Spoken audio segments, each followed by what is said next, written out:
Hello, everyone, and welcome to the Unofficial Ignition Podcast. My name is Julia, and today I'm talking with Jan Madsen, the CEO of Enuda. We're talking all about the state of the industry today, the old SCADA versus new SCADA, what holds people back from upgrading their systems, a little bit about Enuda and our role in all of it, and everything in between. So I hope you'll enjoy watching and let me know what you think. All right, Jan. So, it's been 2 years since our last podcast episode, hasn't it? A lot has happened, a lot has changed in the world, I would say so. But I want us to focus on the industrial space today, and I want us to touch upon two dimensions actually. I would like us to talk about technology first.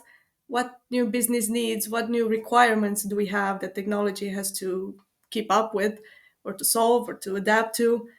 And I would also like us to touch upon people or mindset, because while in the last 2 years we can say that a lot has changed, when it comes to people or mindset, it begs the question, has anything changed in the last 2 years?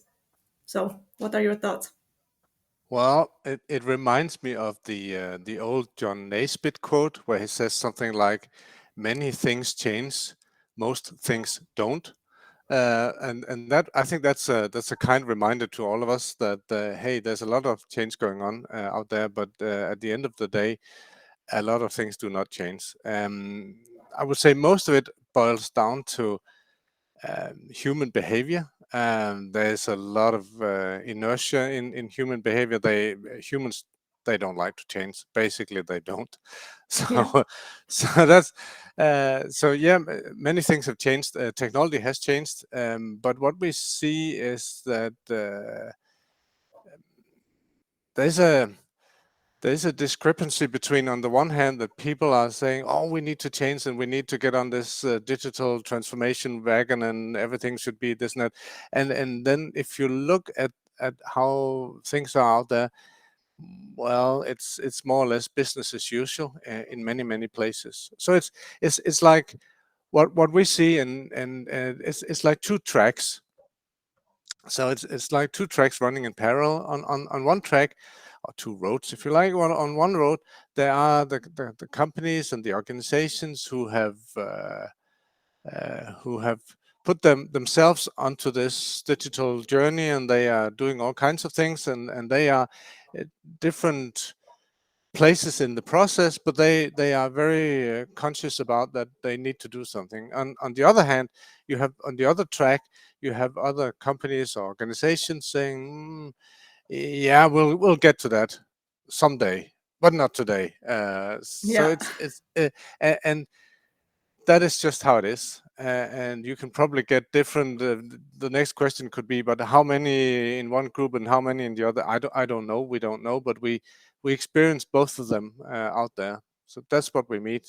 Um, some are ready to change, some are not. That's just how it is. Hmm. And what do you think is the differentiating factor between the two groups?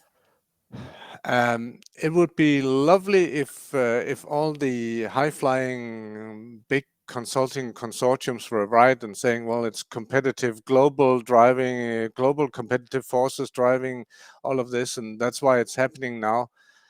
Hmm. Might be so. I'm not so sure about that. I would say from our experience, it has a lot to do with individual people. There's just so the typical situation is like this: you have a company they have been doing, or you have an organization they've been doing this in this particular way for decades, more or less. Then they employ somebody. They employ some new team or person who is supposed to make something happen, and that's very often the catalyst for things happening.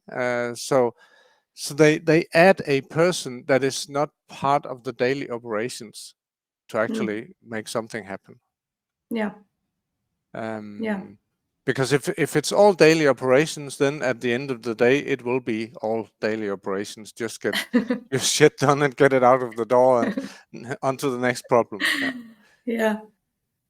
Yeah, that makes sense.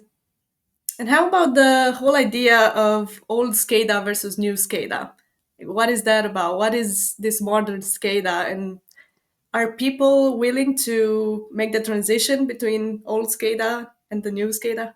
Yeah, I think in general there's a consensus, or there's at least an understanding of old SCADA versus new SCADA. So it's pretty easy to get into a dialogue with folks in operations. Say, okay, so you have an old SCADA, and it's of course not a binary thing. It's not like this is old, this is new.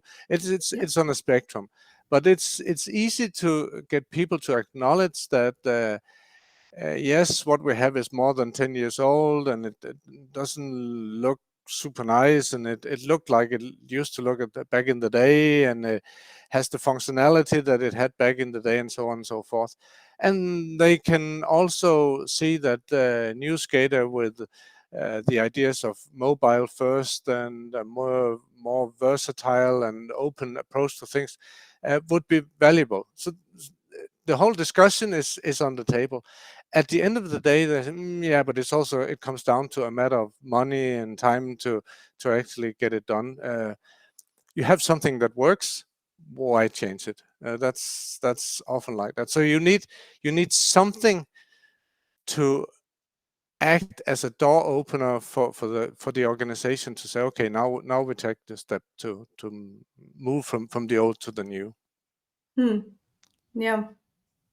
The classic, this is how we've always done it, Yeah, always comes into play. yeah, it does. And yeah, we're used to that, and our people are used to this, and they kind of like, and they know if they have an alarm this is a typical argument I hear. Okay, so Peter gets an alarm 3 o'clock in the morning, and he knows what to do because he's so acquainted with things. They tend to forget that after installing something new, 2 weeks later, Peter will get acquainted or accustomed to that. So that's how it Yeah. works. But yeah, there's a lot of well, it all boils down to adversity and people being not necessarily against change, but yeah, used to the old ways of doing things. Hmm. Yeah. And you can't blame them really. Like, can you, when you work with the same system, with the same processes in a certain way for 10 to 20 years, it's a little hard to change. It is, But yeah, but I think it's important, and we've been talking a lot about this here in Enuda and in our content about the fact that we're very firm believers in show don't tell, or in the idea that the existing processes and systems can still be here, they still can exist, but in parallel we can build something and show people the new possibilities, the new yeah, features, yeah, functionalities they can have. yeah. So I guess that could be one of our roles in the transition between old SCADA and the new SCADA. Yes, absolutely. I completely Yeah. agree with that. Yeah, absolutely. And speaking of our role, Yeah. how's Enuda? What has been happening in the last 2 years? It's been one hell of a journey. It's been an interesting journey. Mm, So yeah, we are now a bit more than 5 years into this journey, and well, we all know that the past 2.5 years were kind of everything was a mess with the pandemic. But Enuda being Enuda, we were a virtual remote company long before everybody talked about being remote and virtual and whatnot. So to us, when the pandemic hit, it was more or less business as usual. So we continued our growth and our development, and we're doing very well. And we have been growing for yeah, consistently for all 5 years now. And we are steadily, slowly getting into grips about what is it, why are we actually here? What is it that we are supposed to mm, do? That's an interesting journey, and you yourself personally, you have been a huge part of this, figuring out what is it we do exactly, and what is it specifically we should focus on. That has been a very interesting journey. yeah. And what are the results of the journey so far? Yeah, the I had an interesting email correspondence here a few nights ago with another with a gold certified integrator in a completely different part of the world, and I wrote to him. We are on a our strategy is pretty clear. We want to be the best ignition team in Europe. We want to be the ignition powerhouse in Europe, and we're not there yet, but that's what drives us every day. Mm. So the what is very clear now is that we are an ignition house only. We only do ignition and databases because these two go hand in hand.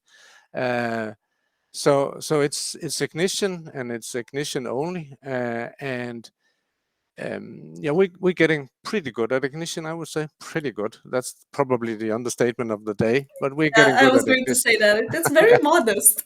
Yeah, but we are getting good at it. Uh, and well, it also reflects in the fact that we are among the top 100 best-selling integrators globally, and we are now a premier integrator. So it's pretty cool. It has been a super interesting journey. So the strategic direction and clarification is clear: ignition and ignition only, and be the best ignition team in Europe. That's Mm. what we aim for. Amazing. That's a hell of a goal. That's a hell of a goal, and it's not going to be easy. There are some other folks out there who are also pretty good at what they're doing, but that's what we onto. It's interesting now that we are serving clients in yeah, Denmark, Sweden, Finland. We did a bit of a stint in Norway, Slovakia, Poland, and Germany. So it's we are moving out of the Scandinavian turf that would be our natural playground. So for us, the playground is Europe, and we're in here for the long haul. So all of Europe, and just be the best ignition team in Europe. That's Mm. pretty easy to articulate like that. Might not To be. articulate, yeah. Yeah. Yeah, that's amazing. That's gonna be a hell of a journey, like I said. But this whole sole focus on ignition, what does that mean for the clients? Well, I think it's one of my fundamental thinkings in life that if something is worth doing, it's worth doing well. And I Mm. think the whole concept of mastery and being very good at something is underrated in many ways. There's a lot of talk about what's the benefit of being a generalist versus a specialist, and so on and so forth. I believe that the clients that we serve, they are very good at what they do, and they know exactly what they want to achieve. And they run into some problems with ignition. They have made a decision for ignition, and they run into some problems. And it's no good to them if we say, oh, yeah, we know something about ignition, maybe we can help you. They want somebody who can go in there, say, okay, what are you trying to achieve? This is how we would do it. And we can have a very high level discussion with them around the how to use ignition, and so on and so forth, and then very very fast get to a solution built on ignition. So that's what they demand of us. The requirement on us is to be good, very good at what we do. Yeah. Again, you can't blame them. I mean, after all, at the end of the day, it's all about money and risk, like we often It's hear. yeah, that's all what it boils down to: money and risk. What's the risk in going this way? And very often they have to. So the team that we work with, they have to convince also internally in their organization that they are not complete idiots, that they actually know what they're doing and they are testing something. And we are doing a lot of proof of concepts currently on this. So of course they want to have somebody who can help them in a hurry, and at a very high level competence wise, to get things done. So Yeah, that makes sense. That makes perfectly sense. absolutely. And while we're on that, they want somebody to come and help. I think we could talk here about engineering, but with engineering, it comes the costs or the high engineering costs and the high license costs for SCADA systems. If we don't talk about ignition, of course, but in general, the Yeah. prices are pretty high. Um, what do people say about that? Yeah, well, they all know, all the clients know, and everybody working in this realm or this space know that you have two pieces of cost here. You have the license cost of getting a solution, and you have the engineering cost related to getting the solution that you're aiming for. So far, so good. And one of the statements that I've heard so many times that I'm getting super annoyed about, it really, really pisses me off. That is the statement that, well, yeah, maybe the license package of Ignition is super competitive, which it is, and everybody understands that. But it doesn't really matter because it all drowns in engineering. That is Oh, just so freaking arrogant to say like that. That really pisses me absolutely. off. Yeah. So that has made us make a commitment to actually bring down the engineering cost. The the license packets or the license costs from inductive automation on Ignition is super competitive and very transparent, and it's appreciated by the clients. So we are on a mission to do something similar as far as it goes with the engineering cost. Be more transparent. Bring down the engineering cost.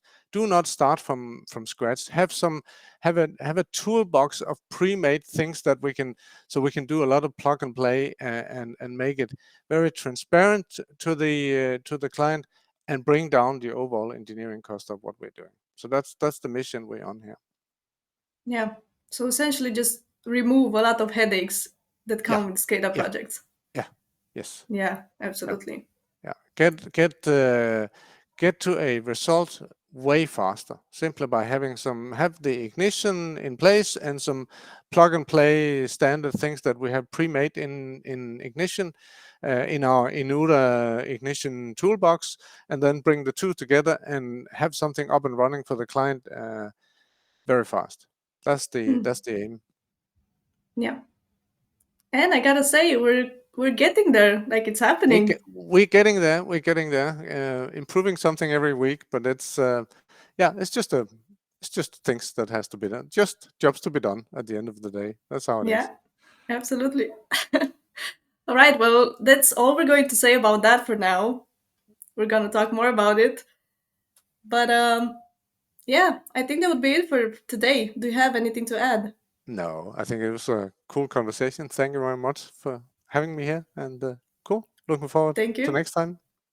See you next time.